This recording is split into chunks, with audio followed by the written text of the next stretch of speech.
Hello student, हम लोग जो है थोड़ा ट्यूनिंग फॉर्क को और जो ग्लास है वो एक जार है ग्लास का जिसके अंदर एयर है, टोटल एयर है, राइट। अब इसे हम समझ लेंगे कि इसमें कैसे रिजोनेंस होगा। तो उसको समझने के लिए हमें बेसिक्स पे ही जाना पड़ेगा बच्चों, राइट। हमें बेसिक्स को पकड़ना पड़ेगा। पहले तो रिजोनेंस की डेफिनेशंस को पकड़ेंगे हम, उसी से इसको समझेंगे तो हमारा कॉन्सेप्ट ज़्यादा क्लियर हो जाएगा।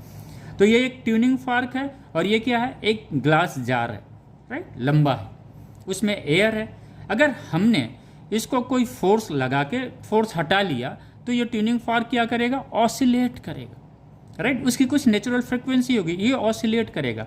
जब ये ऑसिलेट करने लगा और एयर मॉलिक्यूल्स क्या हैं, इनिशियली ऑसिलेशंस में नहीं है, रेस्ट में है।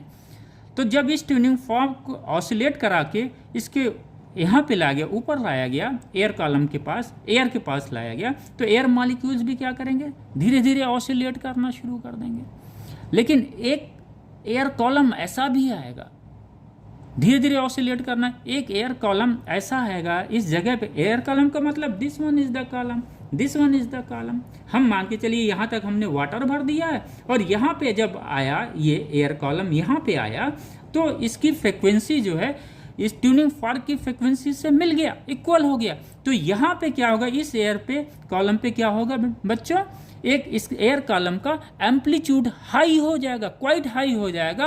और इसी इंसिडेंस को हम क्या बोलते हैं, रिजोनेंट बोलते हैं। और यहाँ पे रिजोनेंट किसका हो रहा है, रिजोनेंट इस एयर कॉलम का हो रहा है। यही चीज आपको देखना है, राइट। ये रिजोनेंट बॉडी, ये एयर कॉलम क्या है, यहाँ पे मान लेते हैं रिजोनेंट बॉडी है। जैसे इसको हमने बी मान लिया, बी क्या है, रिजोनेंट बॉडी है।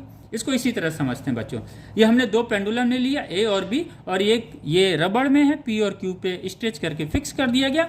ए और बी इनिशियली क्या थे, रेस्ट पे थे। ये ट्यूनिंग फॉर्क और ये ग्लास जार का जो एयर है इसके अंदर, वो भी क्या है, रेस्ट में है इनिशियली। इसको हमने डिस्प्लेस किया, डिस्प्लेस करने के बाद फ्री कर दिया, कुछ फोर्स लगाएंगे तभी ना डिस्प्लेस होगा। डिस्प्लेस करने के बाद हमने फ्री कर दिया, तो ए क्या किया, वो फ्री ऑसिलेशंस करने लगा। इसके ऑसिलेशंस की वजह से ये यहाँ पे एक फोर्स ट्रांसफर हुआ जिससे बी भी ऑसिलेट करने लगा।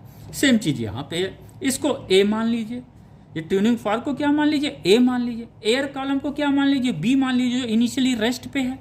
इसके ऑसिलेशंस की वजह से ये एयर कॉलम ऑसिलेट कर रहा है, राइट। लेकिन जब हम इसको यहाँ पे लगाते हैं तो पूरा टोटल अगर एयर है तो आवाज़ बड़ी धीमी आती है। लेकिन जैसे जैसे इसके कॉलम को कम करते, वाटर डालते चले जाते हैं, तो एक किसी कॉलम पे इसकी फ्रीक्वेंसी जो एयर की फ्रीक्वेंसी होती है उससे मिल जाती है ट्यूनिंग फॉर्क से, तो ये रिजोनेंस की स्थिति बढ़ती है और एयर का जो है एम्पलीट्यूड इंक्रीज कर जाता है, जिसे हम रिजोनेंस कहते हैं। तो इसका